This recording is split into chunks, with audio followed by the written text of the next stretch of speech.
Difícil, puede haber varios factores involucrados. Uno, ignorancia. Dos, aferrarse a viejos paradigmas. Tres, un tema de ideológico de no querer enfrentar la realidad.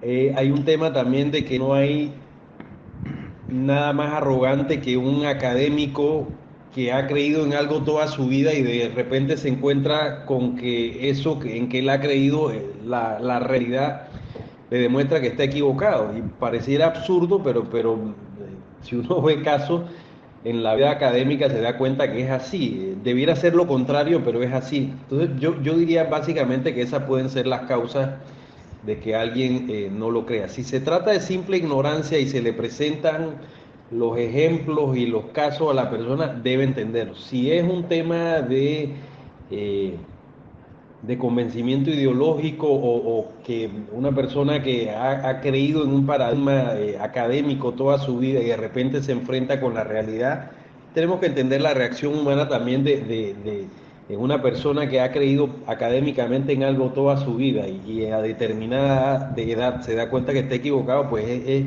es humano, es difícil que esa persona acepte que ha estado equivocada siempre.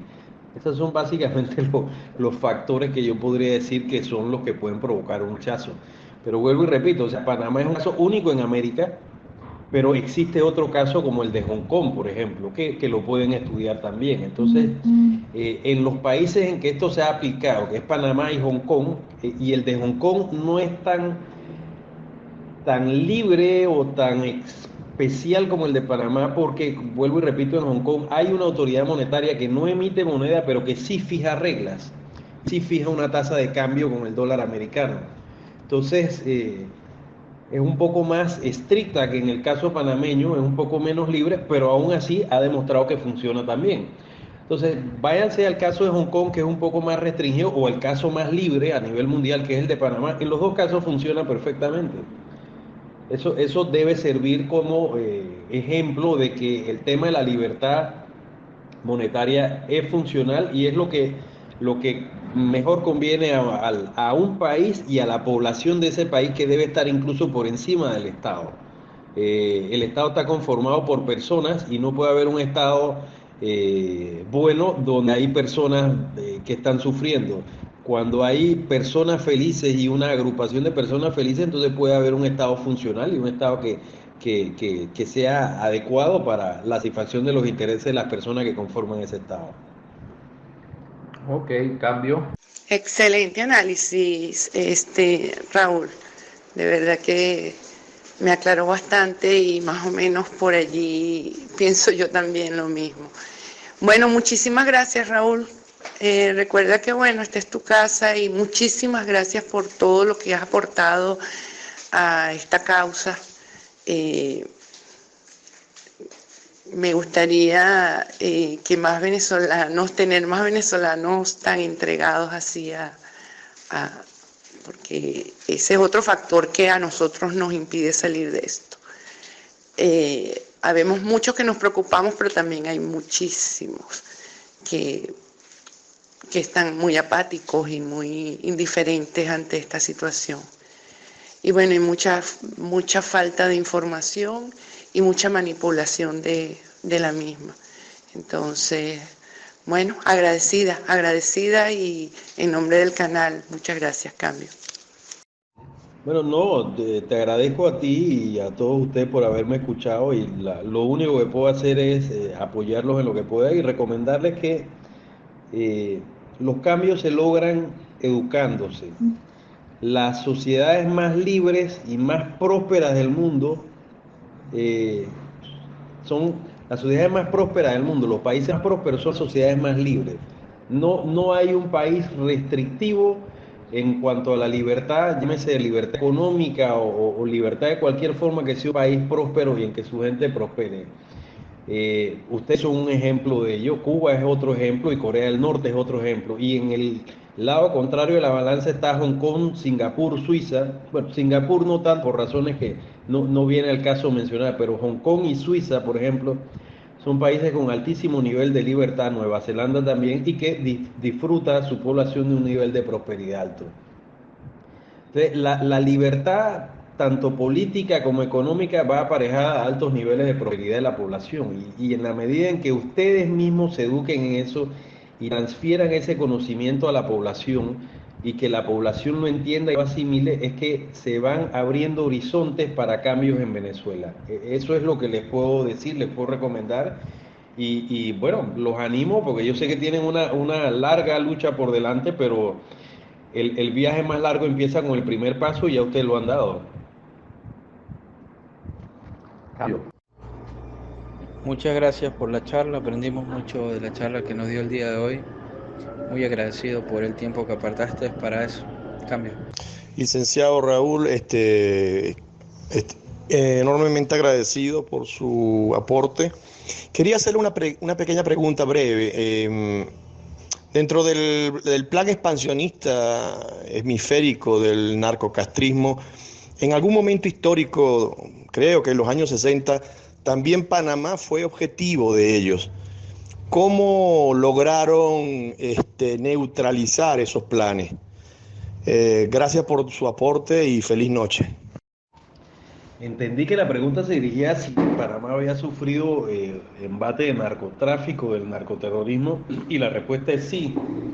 Principalmente esa fue la causa número uno de la invasión a Panamá en 1989, que era sacar del poder a Manuel Antonio Noriega, el general Noriega, que fue juzgado y condenado no solo en un tribunal en Miami, sino en París por cargos de narcotráfico, y que cumple condena hoy día en Panamá, luego de haber cumplido condena en Estados Unidos y en París, en Panamá por cargos de homicidio y en Estados Unidos cumplió condena por narcotráfico, al igual que en París, Francia.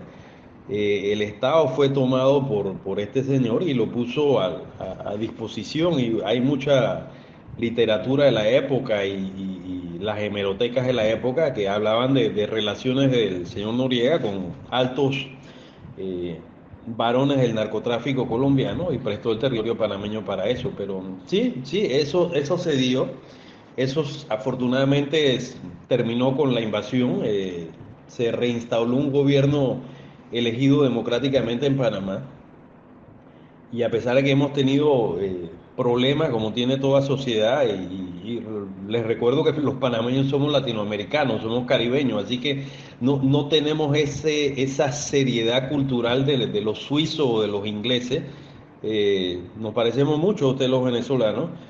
Así que eso sí incide sobre nuestras costumbres políticas y demás, pero en alguna medida hemos ido superando esas diferencias y hemos como sociedad acordado que hay algunas cosas en que nos tenemos que poner de acuerdo, y lo hemos hecho en algunos temas trascendentales, que lo hemos incluso llevado a nivel constitucional, como por ejemplo el tema de que el canal de Panamá no puede ser administrado con criterios políticos, sino con criterios técnicos, profesionales y económicos.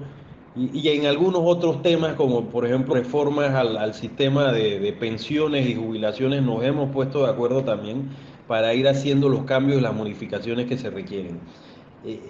En alguna medida esa capacidad de que adversarios políticos se pongan de acuerdo en temas trascendentales incide en que una sociedad avance, ¿no? Y afortunadamente en esos temas nos hemos puesto de acuerdo. Yo quisiera que nosotros nos pusiéramos de acuerdo como país en muchas otras cosas, pero por lo menos los temas más trascendentales sí los hemos abordado de esa manera, y hasta ahora nos ha ido bien. Sí, yo quería agregar algo también porque preguntó el señor Superjuez, que de verdad agradecido por toda su participación. Es que a mi criterio, no, una opinión ya como venezolano, yo creo que cuando tú te das cuenta que no hay salidas posibles y alguien te está ofreciendo ayuda, tú no la puedes rechazar. Es decir, si bien acá hubo una invasión, yo no voy a entrar en detalles si fue eh, solicitada o no por la cruzada civilista, la otra vez hablamos de eso, pero definitivamente eso fue una solución que a todas luces, o analizando la historia 26 años después, le trajo muy buenas o mejores consecuencias que lo que hubiese sido la prolongación de un gobierno tirano, simple y llanamente por no haber aceptado la ayuda. Y lo digo responsablemente aquí yo, Humberto Rivero, porque, por ejemplo, aquí pasó en Panamá algo muy particular. Si a Noriega se le estaba acusando de narcotráfico, la oposición no salió a decir que eso no es problema de los Estados Unidos, que ellos lo iban a jugar aquí, ¿no? Eso era un problema, como decía Raúl una vez que hablamos, eso era un problema personal, civil, de Manuel Antonio Noriega con la justicia internacional y él tenía que enfrentarla, pues. Entonces, en ese momento en que la oposición legítima, que era la Cruzada Civilista, no, no fue cómplice de usar ese eufemismo, no, vamos a jugarlo aquí en Panamá, eso es problema tuyo. Y bueno, sucedieron otras cosas que yo tengo mi opinión por preguntas que he hecho. Es decir, no hubo complejos en aceptar una ayuda, porque a veces yo creo que uno tiene que ser racional o ser realista. Hay cosas que no se pueden hacer, no las puede hacer uno solo, necesitas ayuda y esa ayuda implica un sacrificio, pues, lamentablemente, porque la libertad conlleva eso. Entonces hoy día, bueno, tú ves un franco progreso y crecimiento, que falta mucho, por supuesto, porque acá no estamos diciendo que Panamá es un país desarrollado, porque el tema era simple y llanamente el del Banco Central, de los beneficios que ha traído no tenerlos, pero bueno, al final uno se extiende porque ya no tienen ejército, tienen más libre comercio, lo que decía Raúl de este presidente que entonces abrió más las fronteras, privatizó muchas empresas, y bueno, no sufren de inflación, tienen un nivel de ingreso mayor, han reducido la pobreza, y es un país que tiene 112 años apenas, o sea que cuando tenga 200, imagínate dónde podrá estar. Pero definitivamente yo creo que nosotros los venezolanos tenemos que plantearnos que quizás este problema que tenemos, este problemón, no lo vamos a poder resolver nosotros nada más aún teniendo a una oposición complaciente, una oposición cómplice en muchos aspectos. Ustedes recuerdan cuando en Estados Unidos estaban jugando al Pollo Carvajal, cuando todos estos decretos que hicieron en Estados Unidos y la oposición salió a decir que esa era una injerencia de Estados Unidos en Venezuela, cuando ese era un tema totalmente privado entre cada uno de esos narcotraficantes. Entonces el mensaje es muy difuso, muy confuso, porque la gente confunde, de repente empieza a confundir como que eso es una injerencia, y no, es un tema privado. O sea, yo cometo un delito aquí en Panamá, eso no tiene nada que ver con que yo soy venezolano, cometí un delito civil, privado, personal, y yo debo afrontarlo, pues, porque bueno, lo cometí yo. Entonces, ese complejo de que nos quieren invadir o que nos quieren dominar, yo creo que nosotros tenemos que quitárnoslo. En el caso, digo en el ejemplo de Panamá, porque Panamá tiene dos hechos históricos bien interesantes. En 1904, bueno, cuando se independizaron con ayuda de Estados Unidos, no hubo muertos, no hubo sangre.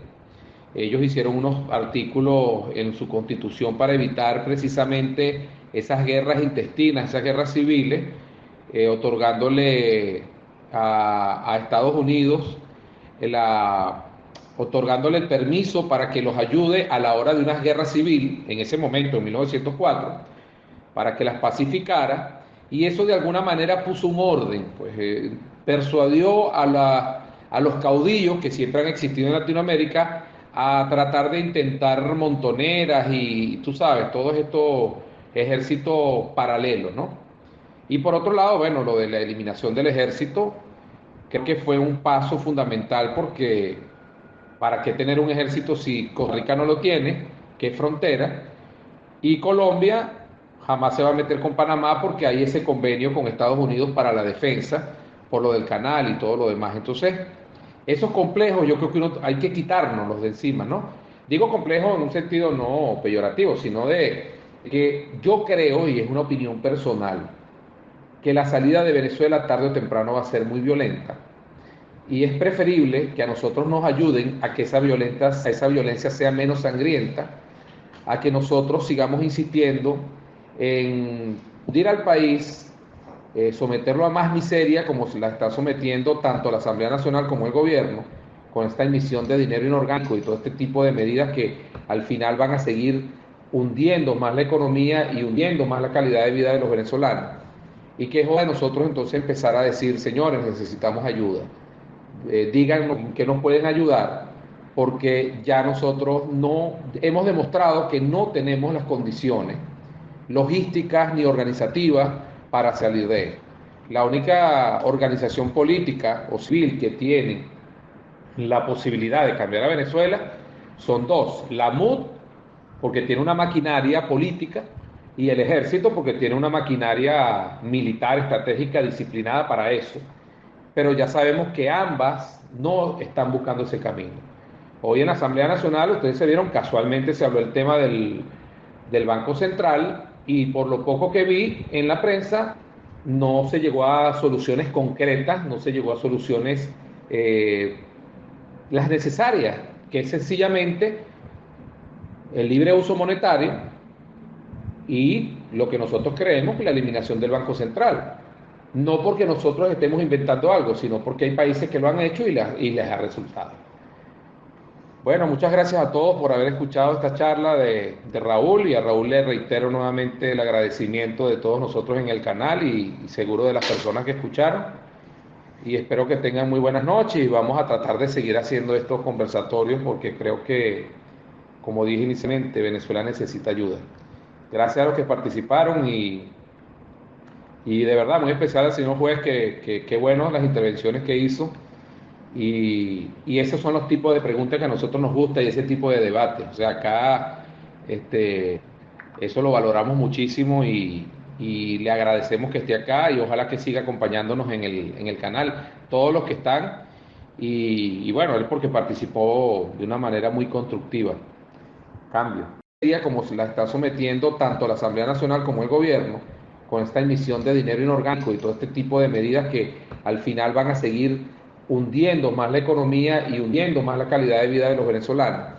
Y que es hora de nosotros entonces empezar a decir, señores, necesitamos ayuda. Díganos en qué nos pueden ayudar, porque ya nosotros no hemos demostrado que no tenemos las condiciones logísticas ni organizativas para salir de esto.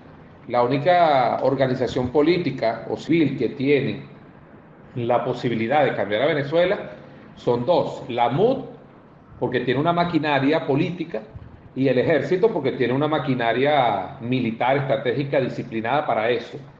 Pero ya sabemos que ambas no están buscando ese camino. Hoy en la Asamblea Nacional, ustedes se vieron, casualmente se habló el tema del Banco Central, y por lo poco que vi en la prensa, no se llegó a soluciones concretas, no se llegó a soluciones las necesarias, que es sencillamente el libre uso monetario y lo que nosotros creemos que la eliminación del Banco Central. No porque nosotros estemos inventando algo, sino porque hay países que lo han hecho y les ha resultado. Bueno, muchas gracias a todos por haber escuchado esta charla de Raúl, y a Raúl le reitero nuevamente el agradecimiento de todos nosotros en el canal y seguro de las personas que escucharon, y espero que tengan muy buenas noches, y vamos a tratar de seguir haciendo estos conversatorios porque creo que, como dije inicialmente, Venezuela necesita ayuda. Gracias a los que participaron, y de verdad muy especial al señor juez, que bueno las intervenciones que hizo. Y esos son los tipos de preguntas que a nosotros nos gusta, y ese tipo de debate. O sea, acá eso lo valoramos muchísimo, y le agradecemos que esté acá, y ojalá que siga acompañándonos en el canal, todos los que están, y bueno, él porque participó de una manera muy constructiva. Cambio. Acá eso lo valoramos muchísimo, y le agradecemos que esté acá, y ojalá que siga acompañándonos en el canal, todos los que están, y bueno, él porque participó de una manera muy constructiva. Cambio.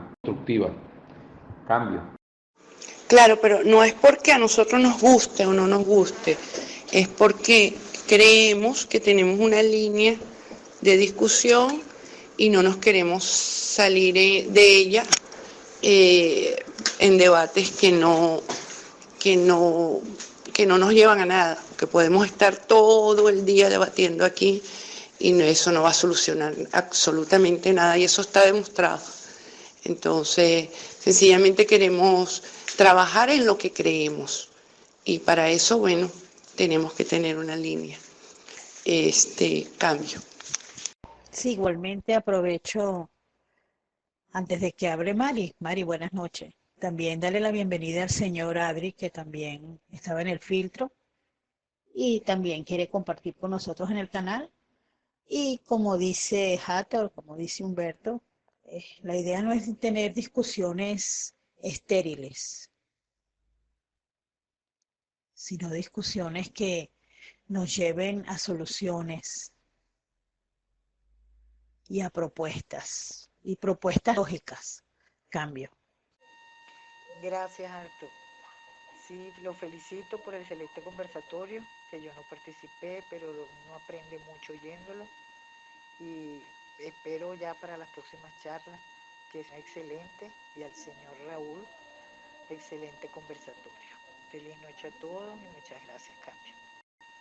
Y espero ya para las próximas charlas, que es excelente, y al señor Raúl, excelente conversatorio. Feliz noche a todos y muchas gracias, Cambio.